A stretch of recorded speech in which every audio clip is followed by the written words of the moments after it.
नमस्कार दोस्तों। किसी फौजी ने क्या खूब लिखा है कि किसी गजरे की महकती खुशबू को छोड़ आया हूँ, मेरी नन्ही सी चिड़िया को चहकता छोड़ आया हूँ, मुझे अपनी छाती से लगा लेना ए भारत माँ, मैं अपनी माँ की बाहों को तरसता छोड़ आया हूँ। तो विद्यार्थियों, फौजियों को समर्पित संस्था education hub classes Kuchaman city में आपका हार्दिक स्वागत है। और पिछले चैप्टर में हमने महात्मा गांधी के बारे में बहुत अच्छी जानकारियाँ पढ़ी थी और आज का जो अपना चैप्टर है उसका नाम है कांग्रेस अधिवेशन। अब देखो, सबसे पहले अपने कांग्रेस अधिवेशन में सबसे पहले जानकारी पढ़ेंगे कांग्रेस क्या है। देखो, कांग्रेस शब्द का शाब्दिक अर्थ है लोगों का समूह है। कांग्रेस शब्द का शाब्दिक अर्थ है लोगों का समूह है, लोगों का समूह है। तो याद रखना, पहला क्वेश्चन जो आपसे पूछा जा सकता है वो ये बनता है कि कांग्रेस का शाब्दिक अर्थ क्या है। तो याद रखना, कांग्रेस का शाब्दिक अर्थ है लोगों का समूह है। अब देखो, नेक्स्ट जो क्वेश्चन बनता है वो ये है कि कांग्रेस शब्द का पहली बार प्रयोग कहाँ किया गया। तो याद रखना, कांग्रेस शब्द का पहली बार प्रयोग किया गया था अमेरिका। कांग्रेस शब्द का पहली बार प्रयोग कहाँ किया गया? अमेरिका में। और अमेरिका की साथ साथ में आपको राजधानी भी याद रखना है। अमेरिका की राजधानी है वाशिंगटन डीसी।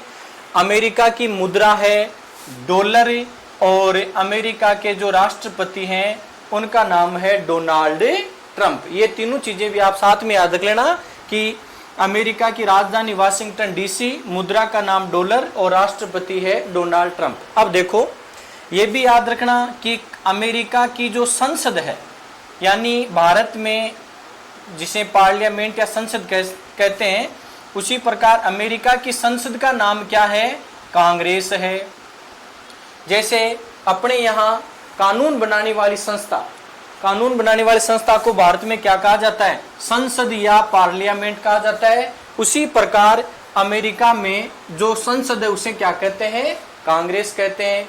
इसी प्रकार याद रख लेना, जैसे अपने जापान की जो संसद है उसका क्या नाम है?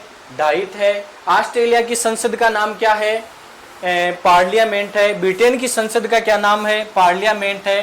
तो इस प्रकार याद रखना कि अमेरिका की संसद का नाम क्या है? कांग्रेस। अब देखो, अपन करते हैं कांग्रेस पार्टी की बात। कांग्रेस पार्टी पर चलते हैं अपने। तो कांग्रेस पार्टी की स्थापना की गई थी 28 दिसंबर 1885 सन को। याद रखना, बार बार मन में रिवाइज करो। इस वीडियो के साथ साथ में जिसे मैं बोल रहा हूं आप भी बोलते रहो कि इस कांग्रेस पार्टी की स्थापना कब हुई थी? 28 दिसंबर 1885 को। अब देखो, कांग्रेस पार्टी की स्थापना कहाँ हुई? स्थापना कहाँ पर हुई थी? तो आप याद रखना, इसकी स्थापना हुई थी गोकुल दास तेजपाल, गोकुल दास तेजपाल संस्कृत महाविद्यालय, महाविद्यालय। और कहां पर है ये? मुंबई में। तो याद रखना, कांग्रेस पार्टी की स्थापना 28 दिसंबर 1885 को स्थापना कहां हुई थी? गोकुल दास तेजपाल संस्कृत महाविद्यालय। और ये कहां पर है? मुंबई में। इस जगह पर कांग्रेस पार्टी की स्थापना की गई थी। नेक्स्ट प्रश्न बनता है कि कांग्रेस पार्टी का संस्थापक कौन था? तो याद रखना, कांग्रेस पार्टी का जो संस्थापक था उसका नाम था ए.ओ. ह्यूम। कांग्रेस पार्टी के संस्थापक कौन थे? ए.ओ. ह्यूम।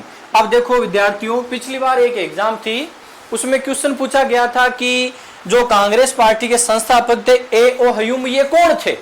तो आप विचार करो मन में कि कौन थे, बताओ देखें। तो याद रखना, ए.ओ. ह्यूम एक सेवानिवृत्त, यानी पहले अपनी सेवाएं दे चुके थे और बाद में इस पद से सेवानिवृत्त हो गए। सेवानिवृत्त आईसीएस अधिकारी थे, आईसीएस अधिकारी थे। याद रखना कि जो संस्थापक ए.ओ. ह्यूम जो थे, इनका पूरा नाम है एलेन ओक्टेनियन ह्यूम। और ये क्या थे, एक सेवानिवृत्त IAS अधिकारी थे। अब देखो नेक्स्ट बिंदु कि इसके जो संस्थापक थे ये इसके क्या थे, पहले महासचिव थे। तो ये क्वेश्चन भी एग्जाम में पूछा गया है कि कांग्रेस के प्रथम महासचिव कौन थे। तो याद रखना कांग्रेस के प्रथम महासचिव भी कौन थे, A.O. हयूम थे। अभी अपनी पिछली आर्मी के एग्जाम में क्वेश्चन पूछा गया था कि कांग्रेस की स्थापना, अभी जस्ट पिछले वाले बैच में प्रश्न आया था कि कांग्रेस की स्थापना के समय भारत के गवर्नर जनरल कौन थे। तो याद रखना कांग्रेस की स्थापना के समय भारत के गवर्नर जनरल थे Lord Dufferin. Lord Dufferin Congress की इस स्थापना के समय भारत के गवर्नर जनरल थे। तो देखो कई बार क्या है, गवर्नर जनरल का क्वेश्चन भी साथ ही पूछ लिया जाता है। जैसे 1857 की क्रांति के समय गवर्नर जनरल कौन था, तो याद रखना इसी प्रकार क्रांति के समय गवर्नर जनरल थे लॉर्ड कैनिंग, और इसके समय याद रख लेना गवर्नर जनरल कौन थे, लॉर्ड डफरिन। अब देखो कांग्रेस के जो अधिवेशन है उनकी हम बात करते हैं। एक बार दोबारा देख लेना, कांग्रेस शब्द का शाब्दिक अर्थ है लोगों का समूह है। कांग्रेस का पहली बार प्रयोग किया गया था अमेरिका में। अमेरिका की संसद को कहा जाता है कांग्रेस। कांग्रेस की स्थापना हुई थी 28 दिसंबर 1885। स्थापना कहां हुई गोकुलदास तेजपाल संस्कृत महाविद्यालय मुंबई में। और इसके प्रथम महासचिव भी कौन थे, A.O. हयूम थे। और स्थापना के समय गवर्नर जनरल कौन थे, तो याद रखना लॉर्ड डफरिन इसकी स्थापना के समय गवर्नर जनरल थे। अब देखो विद्यार्थियों सबसे पहले आता है इसका अधिवेशन। अब देखो अधिवेशनों में आप एक चीज छोटी सी याद रखना, एक छोटी सी आपको ट्रिक बता रहा हूं, ये याद रखना कि आपसे जैसे पूछ लिया कि चौथा अधिवेशन किस वर्ष हुआ, पांचवां अधिवेशन, या पूछ लिया 12वां अधिवेशन कब हुआ। इस अधिवेशन की सन निकालने की आपकी एक बहुत बढ़िया ट्रिक बता रहा हूं। क्या याद रखनी है कि स्थापना कब हुई थी 1885। तो 1885 में जैसे आपसे एग्जाम में पूछ लिया कि कांग्रेस का चौथा अधिवेशन किस वर्ष हुआ, तो आप इसमें क्या करो 4 जोड़ दो और 1 घटा दो। तो देखो 1885 प्लस 4 89, और 89 में से 1 घटा दिया क्या हो गया 1888। तो कांग्रेस का जो चौथा अधिवेशन है वो कौन से ईयर में होगा 1888 में।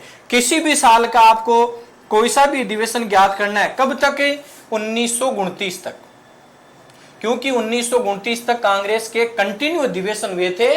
अतः आपसे 1929 तक कोई सा भी अधिवेशन पूछ लिया जाए तो आप उसमें वो संख्या जोड़कर 1 घटा दो और वो सन आएगी, उसी सन उसका अधिवेशन माना जाएगा। 1929 के बाद में क्या है, कांग्रेस के जो अधिवेशन हुए थे वो कंटिन्यू नहीं हुए थे। जैसे 30 में नहीं हुआ, 35 में नहीं हुआ, 40 41 में इनमें नहीं हुआ था। तो याद रखना ये आगे फिर 1929 के बाद में क्या है, इनका क्रम थोड़ा सा टूट जाता है। तो इससे पहले वाला अगर याद करो तो जो पूछा जाए वो प्लस करके 1 घटा दो इसमें से। अब देखो याद रखना कांग्रेस का प्रथम अधिवेशन, कांग्रेस का प्रथम अधिवेशन बहुत सारी एग्जामों में ये क्वेश्चन पूछा जा चुका है कि कांग्रेस का प्रथम अधिवेशन कब हुआ, कहां हुआ। तो याद रखना कांग्रेस का प्रथम अधिवेशन हुआ था 1885 में। कहां पर हुआ भाई, कांग्रेस का प्रथम अधिवेशन हुआ था मुंबई में। और प्रथम अध्यक्ष में अध्यक्षता किसने की थी, तो याद रखना WC बनर्जी, और इनका पूरा नाम है व्योमेश चंद्र बनर्जी। कांग्रेस के प्रथम अध्यक्ष के अध्यक्ष थे। दोबारा देखना प्रथम अधिवेशन कब हुआ 1885। कहां हुआ था, मुंबई में। अध्यक्ष कौन थे, WC बनर्जी, व्योमेश चंद्र बनर्जी।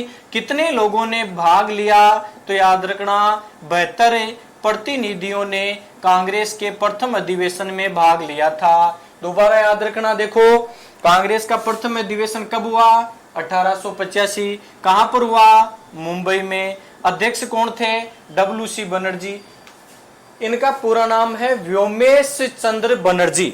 और कुल कितने प्रतिनिधियों ने भाग लिया, 72 प्रतिनिधियों ने इसमें भाग लिया था। अब देखो पहला अधिवेशन याद हो गया, अब अपन चलते हैं सेकंड अधिवेशन की तरफ। तो याद रखना कांग्रेस का जो सेकंड अधिवेशन है वो हुआ था अपने, कहां हुआ बताओ, देखिए आप कलकत्ता में। कहां पर हुआ था? कलकत्ता में। और इस सेकंड अधिवेशन की अध्यक्षता करने वाले थे दादा भाई नौरोजी। दादा भाई नौरोजी ने कांग्रेस के सेकंड अधिवेशन की अध्यक्षता की। अब देखो इनसे संबंधित क्या क्या क्वेश्चन पूछ लिया जाता है। देखो पहला प्रश्न पूछा जाता है कि कांग्रेस के प्रथम पारसी अध्यक्ष कौन थे। तो याद रखना पारसी एक धर्म है और कांग्रेस के प्रथम पारसी अध्यक्ष कौन थे? दादा भाई नौरोजी थे। अब देखो आपको बीच में एक छोटा सा क्वेश्चन और बता दूं कि पारसी धर्म के संस्थापक कौन थे।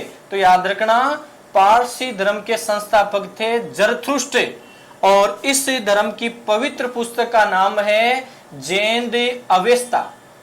याद रखना कि पारसी धर्म की पवित्र पुस्तक कौन सी है? जैन अवेस्ता। पारसी धर्म के संस्थापक कौन थे? जरथुष्ट्र। और कांग्रेस के प्रथम पारसी अध्यक्ष कौन थे? दादा भाई नौरोजी। अगर देखो आपको कोई चीज लिखनी हो और तो आप इसके क्या स्क्रीनशॉट ले लिया करो बीच बीच में, या आप नोटबुक में लिखते जाया करो। जो चीज आपको ऐसे लगे कि यार ये मुझे याद नहीं रहेगी, बाद में दोबारा देखना पड़ सकता है, या वीडियो को आप रिपीट करके बार बार भी इसे देख सकते हो। अब देखो पिछली नागौर आर्मी में प्रश्न पूछा गया था किनका? दादा भाई नौरोजी का। क्या पूछा गया था कि the grand old man of India. याद रखना यह क्वेश्चन नागौर आर्मी में पूछा गया था। क्या पूछा गया था कि भारत के किस महान व्यक्ति को the grand old man of India के नाम से जाना जाता है? तो याद रखना किनको कहा जाता है? दादा भाई नौरोजी को the grand old man of India के नाम से जाना जाता है। और एक नाम इनका और है भारत का वयोवृद्ध पुरुष। भारत का वयोवृद्ध पुरुष भी किन्हें कहा जाता है? दादा भाई नौरोजी को कहा जाता है। याद रखना ये दो इनके उपनाम है। ये पिछली नागौर आर्मी में पूछा गया क्वेश्चन है विद्यार्थियों, और आर्मी के जो क्वेश्चन है वो बार बार रिपीट होते हैं, इसलिए थोड़ा सा पुराने आए हुए क्वेश्चनों को आप बार बार देखा करो। और ये याद रख लेना कि the grand old man of India के नाम से किसे जाना जाता है? दादा भाई नौरोजी को। और भारत का वयोवृद्ध पुरुष भी किसे कहते हैं? दादा भाई नौरोजी को कहा जाता है। अब देखो इनकी एक पुस्तक है वो भी अपन पढ़ेंगे। पुस्तक का क्या नाम है? The poverty and un British rule in India. याद रखना दादा भाई नौरोजी की एक बहुत प्रसिद्ध किताब है और क्या नाम है उसका?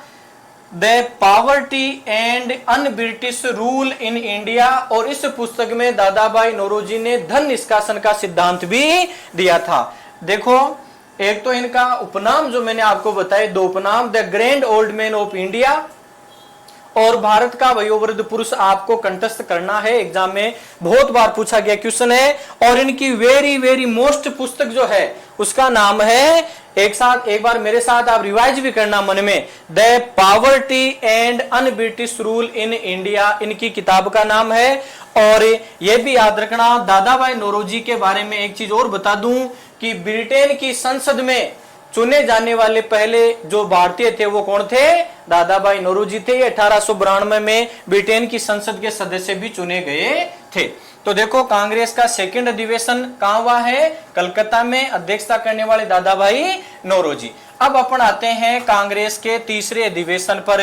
तो देखो कांग्रेस का तीसरा जो अधिवेशन है वो हुआ था अपने मद्रास में, और इस अधिवेशन के अध्यक्ष थे बदरुद्दीन तैयब जी। याद रखना कांग्रेस के तीसरे अधिवेशन के जो अध्यक्ष थे उनका नाम था बदरुद्दीन तैयब जी, और ये थे कांग्रेस के प्रथम मुस्लिम अध्यक्ष।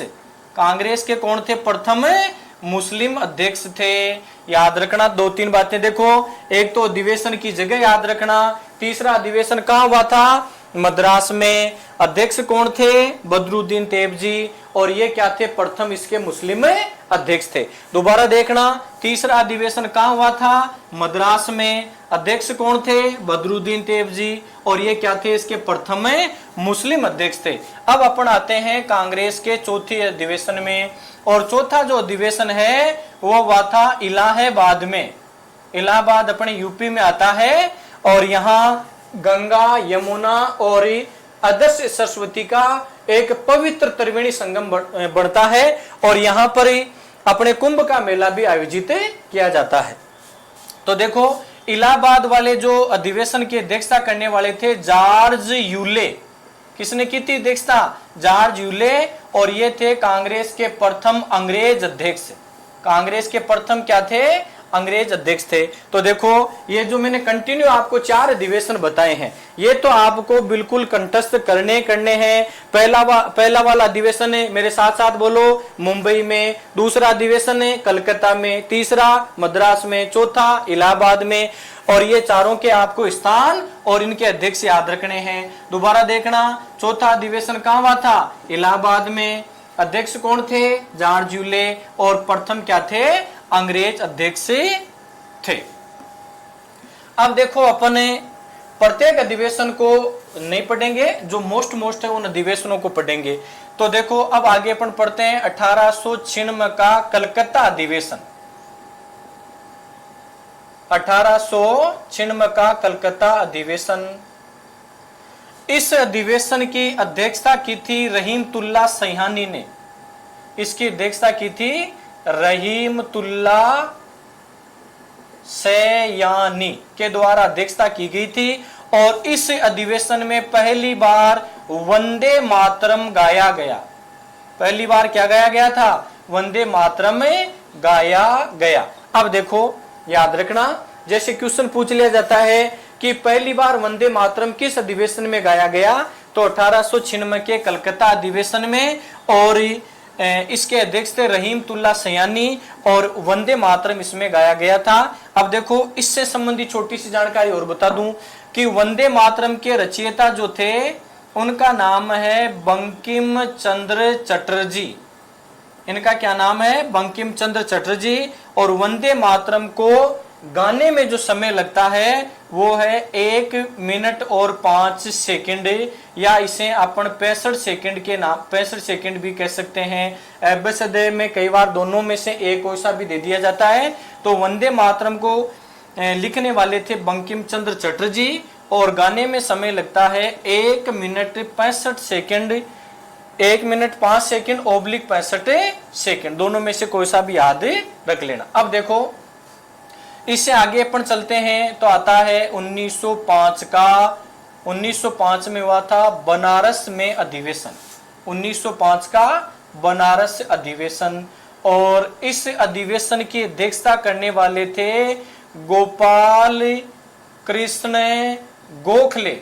गोपाल कृष्ण गोखले, याद रखना। 1905 का बनारस अधिवेशन है और इसकी अध्यक्षता करने वाले कौन थे? गोपाल कृष्ण गोखले। फिर आता है 1900, ये इनका देखो याद रख लेना। गोपाल कृष्ण गोखले के बारे में बता दूं आपको कि ये गांधी जी के राजनीतिक गुरु थे। गांधी जी के राजनीतिक गुरु थे। कौन है? गोपाल कृष्ण गोखले, याद रखना। गांधी जी के राजनीतिक गुरु कौन थे? गोपाल कृष्ण गोखले। अब आता है 1906 का, कहां पर हुआ था? कलकत्ता अधिवेशन। 1906 का कलकत्ता अधिवेशन।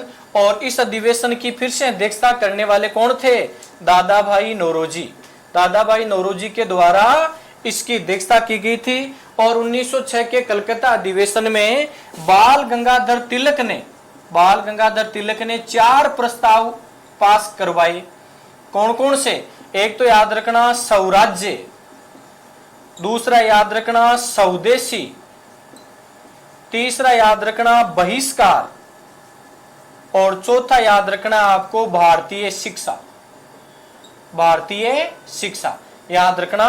1906 का जो कलकत्ता अधिवेशन है, इस अधिवेशन की अध्यक्षता की थी दादा भाई नौरोजी ने। और इसमें बाल गंगाधर तिलक ने 4 प्रस्ताव पारित करवाए थे, स्वराज्य, स्वदेशी, बहिष्कार और भारतीय शिक्षा। लिख लेना या साथ में स्क्रीनशॉट ले लेना इसका। तो याद रखना 1906 का कलकत्ता अधिवेशन, अध्यक्षता दादा भाई नौरोजी ने, और बाल गंगाधर तिलक ने 4 प्रस्ताव पारित करवाए थे, स्वराज्य, स्वदेशी, बहिष्कार और भारतीय शिक्षा। अब अपन आते हैं 1907 का, कहां पर हुआ था अधिवेशन? सूरत अधिवेशन। 1907 का सूरत अधिवेशन। इस अधिवेशन की अध्यक्षता की थी रास बिहारी बोस ने। रास बिहारी बोस के द्वारा इसकी अध्यक्षता की गई थी। अब देखो इस अधिवेशन की सबसे बड़ी बात क्या है, इसमें कांग्रेस जो था, कांग्रेस जो पार्टी थी, इसमें क्या अलग अलग विचारधाराओं के लोग थे। कुछ उग्र विचारधारा के लोग थे, कुछ शांत विचारधारा के लोग थे। इस कारण से 1907 का जो सूरत अधिवेशन है, ये दो, इसमें कांग्रेस दो भागों में बट गई। एक जो दल था उसका नाम था गरम दल, ये उग्र विचारधाराओं के लोग थे, हिंसक विचारधाराओं के लोग थे। और दूसरा जो दल है उसका नाम है नरम दल। एक तो है गरम दल, एक है नरम दल। गरम दल के जो नेता थे उनका नाम है लाल, बाल और पाल। और नरम दल के नेताओं में मुख्य रूप से फिरोज शाह है, मेहता का नाम आता है। तो याद रखना, गरम दल में लाल, बाल, पाल। लाल से हो जाएगा लाला लाजपत राय, बाल से हो जाएगा बाल गंगाधर तिलक और पाल से विपिन चंद्र पाल। ये मुख्य रूप से गरम दल के नेता थे। और नरम दल में फिरोज शाह मेहता यानी जो अहिंसक विचारधारा के लोग थे वो इसमें जुड़े हुए थे। तो याद रखना 1907 के सूरत अधिवेशन में कांग्रेस पहली बार दो भागों में विभाजित हो गई थी, गरम दल और नरम दल के रूप में। अब अपन आते हैं 1911 का कलकत्ता अधिवेशन। 1911 का कलकत्ता अधिवेशन, और इस अधिवेशन में याद रखना, इसमें पहली बार इसके जो अध्यक्ष थे उनका नाम था बिशन नारायण धर। इस अधिवेशन के जो अध्यक्ष थे उनका नाम था बिशन नारायण धर। और इस अधिवेशन में पहली बार राष्ट्रगान गाया गया, राष्ट्रगान गाया गया। और राष्ट्रगान जो है भारत का वो कौन सा है, जन गण मन है। और इसके जो रचयिता है उनका नाम है रविंद्रनाथ टैगोर। याद रखना 1911 का कलकत्ता अधिवेशन, अध्यक्षता करने वाले थे बिशन नारायण धर। और इस अधिवेशन में पहली बार राष्ट्रगान गाया गया।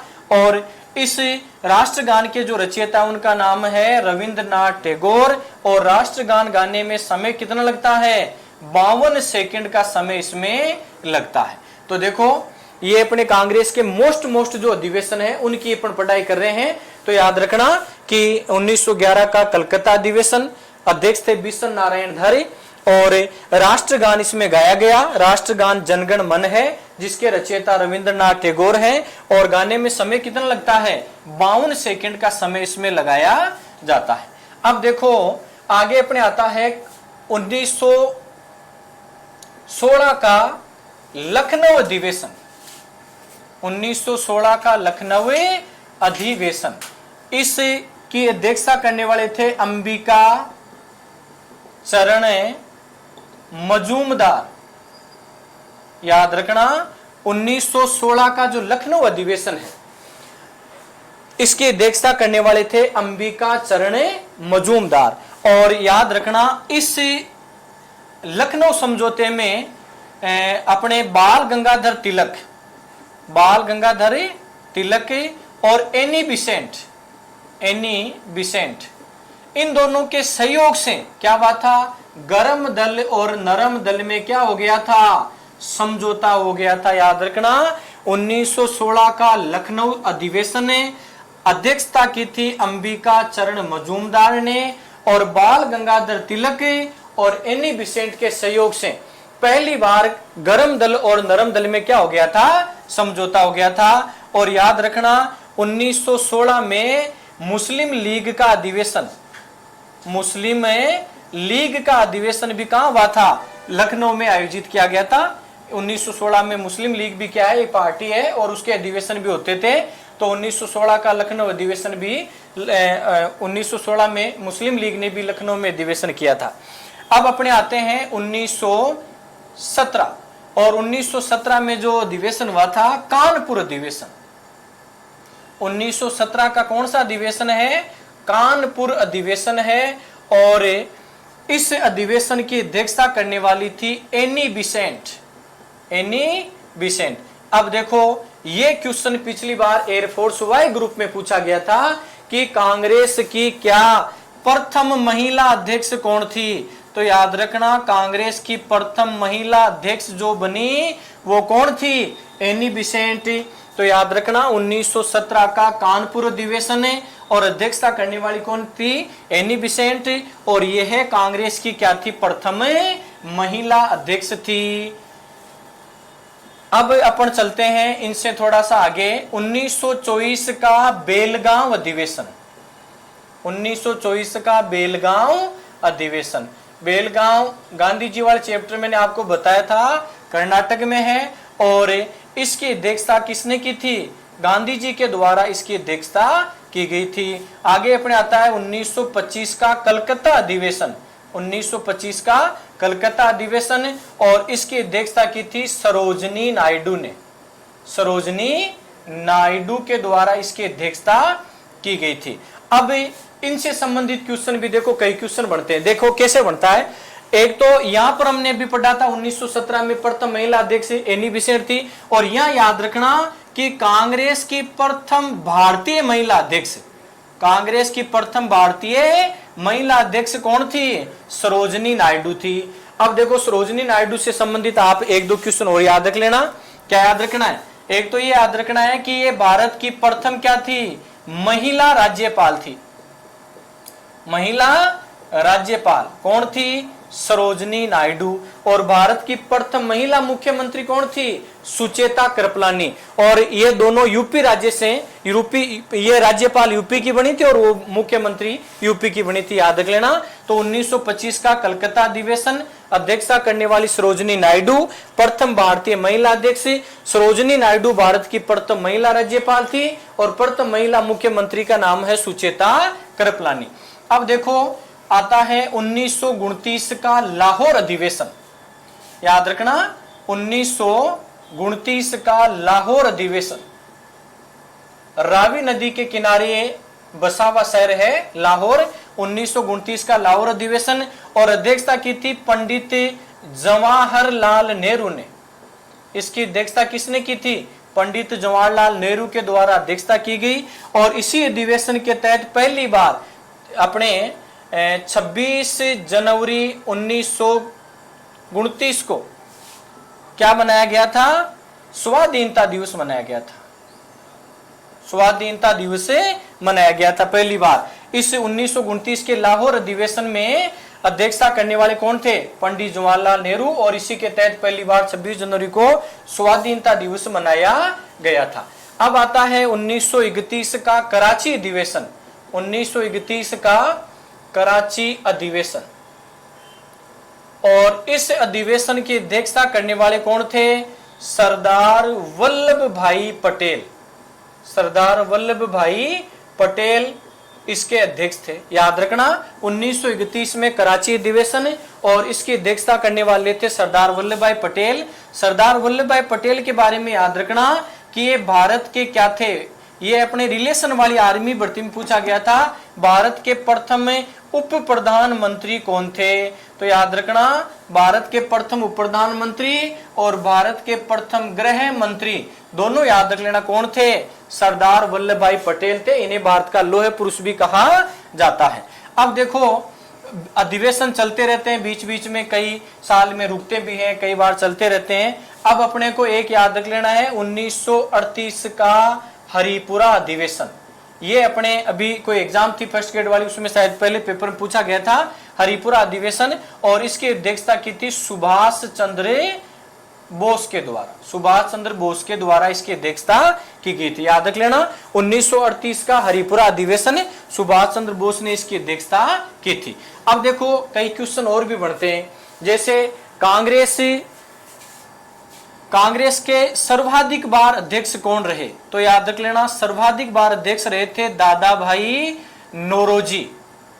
और एक रहे थे अपने पंडित जवाहरलाल नेहरू। और ये कांग्रेस के कितनी बार अध्यक्ष रहे थे? 3 बार दोनों अध्यक्ष रहे थे। अब आपसे पूछ लिया जाए कि कांग्रेस के सर्वाधिक अधिवेशन कहां पर हुए? तो याद रख लेना कांग्रेस के सर्वाधिक अधिवेशन हुए थे कलकत्ता में। और कितने अधिवेशन हुए थे? 10 अधिवेशन। कांग्रेस का सबसे बुजुर्ग अध्यक्ष कौन था? तो याद रख लेना दादा भाई नौरोजी कांग्रेस के सबसे बुजुर्ग अध्यक्ष थे। अब अपन आ जाते हैं वर्तमान स्थिति में। और वर्तमान स्थिति में आपसे अगर पूछ लिया जाए कि कांग्रेस का वर्तमान अध्यक्ष कौन है, तो याद रखना कांग्रेस के वर्तमान अध्यक्ष का नाम है श्रीमती सोनिया गांधी। और कांग्रेस अधिवेशन की जो मुख्य बातें थी विद्यार्थियों मैंने आपको बताई है, और समय समय पर प्रत्येक चैप्टर का आपके पास वीडियो उपलब्ध करवा जाएगा।